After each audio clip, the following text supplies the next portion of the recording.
busy week. It's been a busy session.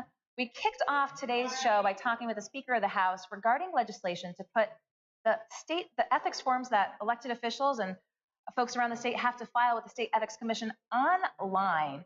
Now, legislation was introduced. He says he hopes to push it forward. You can get Board of Elections, you can get campaign finance, you can get lobbyist reports online. What was your take about this process? Was this long overdue?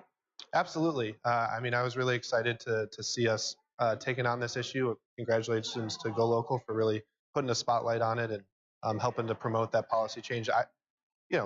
We should be promoting transparency. We put campaign finance online. It's never made much sense to me that we don't have the ethics forms online as well.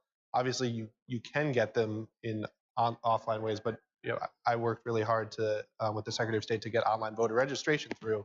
And what we talked about on that issue is there's a lot of people who operate online right now. Why don't we want to make our government as accessible as possible and transparent as possible for everyone?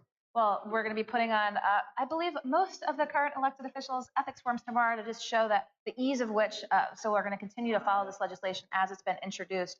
But I've got my notes here. You've had a busy couple of weeks. Let's talk a little bit about this week. Let's talk about Dreamers and DACA and that legislation. So I have so much gratitude for the leadership of Representative Maldonado, who's been working really hard on legislation to make sure that we are keeping state-level protections for our Dreamers, no matter what happens or doesn't happen in Washington. And so Representative Maldonado, I've been proud to work with her, but she introduced and had a hearing this week on that legislation to make sure that our Dreamers who are in here, who've been contributing so much to our neighborhoods, to our community, to our economy, are able to continue working, are able to continue driving, are able to stay the productive, wonderful members of our state that they currently are. So let's talk a little bit about this from a national level. Is this something that you're seeing other states taking a similar approach in? So I think a lot of states are trying to figure out what do we do to protect our immigrant neighbors, given this xenophobic stance that we have out of Washington. The legislation that Rep. Maldonado really championed, it's the first of that specific kind in the country. So I think it's an opportunity for Rhode Island to really be a leader, to show this is how we can protect our immigrant communities, particularly our young people, our Dreamers, that are doing so much good in our neighborhoods, and really there's no reason to be discriminating against them. Now, is this a little bit of a litmus test, if you will, clearly with what's going on at the state levels and the federal? One of the pieces of journalism that GoLocal did this week unveiled that someone who worked at a medical marijuana compassion center tried to get a mortgage that was going to go through Rhode Island Housing. Because it was FHA, they were denied because of the discrepancy between federal and state. Do you have any concerns that even if protections are put in place at the state level, that somehow the feds could supersede? Of course, that's a concern. I mean, all of these policies, every policy that we're talking about right now, ideally you want to have it at the federal level, both because that means it covers everyone in this country, and because that's the ultimate level of authority. We know what we have in Washington right now. We have an administration that is anti-immigrant, that is, it's run by a bunch of, I'll be honest with my perspective, neo-fascist, oligarchical billionaire buddies. And so we've got a Congress that's really allowing that perspective to reign.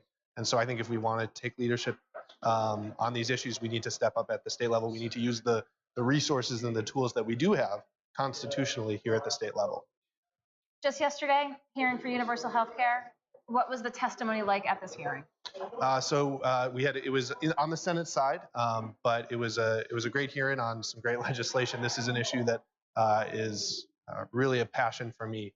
Rhode Islanders, we already pay enough to have universal health care in the state. It's just that we pay it in really inefficient ways, to advertising, to billing, to marketing, to CEO bonuses and corporate profits, instead of making sure that the resources are really going in a rational way to patient care and health care.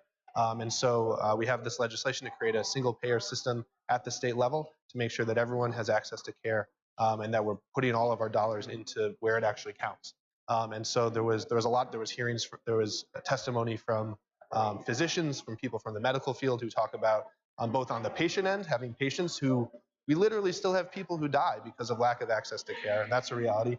Talking about it from the professional perspective, someone who, doctors who got in it for wanting to help people, and now they're spending all their time doing billing and paying forms and figuring out how to pay for things that should just be provided to people. So I think, it's a big lift. We obviously have a very powerful for-profit healthcare industry that spends a whole lot on lobbying in this building and nationally. But I think we're starting to have some real momentum around conversations in this building that I've heard that I never heard a few years ago about how is our current healthcare system working? Is there better ways that we could structure this to make sure that we have universal care for everyone? Today, net neutrality? We've got a lobby day today on net neutrality. The free and open internet is really the cornerstone of our economy right now. It's how institutions like GoLocal are able to shake things up and thrive. And there's a real threat. In 30 days, less than 30 days, the end of April, the Trump FCC's new rules eliminating net neutrality, eliminating the protection to say that once you pay your initial internet access fee, you can go where you want, how you want, when you want on the internet. That's really in danger. And that principle that said that, that's really made the internet one of the last few public squares where everyone's on the same level. There are things we can do again at the state level to step up to protect that. We've got a lot of folks coming here today to make that case to the legislators. Again, it's an issue where you've got some powerful, well-heeled cable companies who come in here and say, we're not going to do this. Why would we do this? Now, they just spent tens of millions of dollars to have the opportunity to do this, but they say we're not going to do this, so we don't need to. We say we should step up and protect Rhode Islanders, protect businesses that rely on the internet, and protect our public state buildings and taxpayers to say that we're going to use the principles of net neutrality moving forward. And you've got a few things moving forward this coming week between guns, reproductive health rights, and some employment issues too. Talk with us about what's on your agenda this coming week. So I'm excited. Actually, we have a hearing in House Labor this afternoon on a piece of legislation that I've been working on. It's been nicknamed the Benny's Bill because it's around creating a framework for business owners who are retiring, who are closing their businesses, to have another option to sell their company, and workers who are at those businesses to have an opportunity to come together and use the worker co-op legislation that we passed last year to keep those jobs, to keep that business moving forward. I think it's an exciting piece of legislation because we've got a lot of businesses in the state with owners who are going to be retiring in the future. This isn't about forcing anyone to accept a bid from workers, but it's about creating a process and a framework so that workers have the information that they need to come together to put forward a bid, which could be a better option for the business owner as well. And so if you have one path where you have a beloved business that's closed down and you have a bunch of workers who lose their jobs, and you have another path where that business can continue contributing to our community, and you have workers who are able to become business owners themselves and take on that entrepreneurialism that we want to see in them, I say we should create that process and framework for them. The Benny's Bill. The Benny's Bill.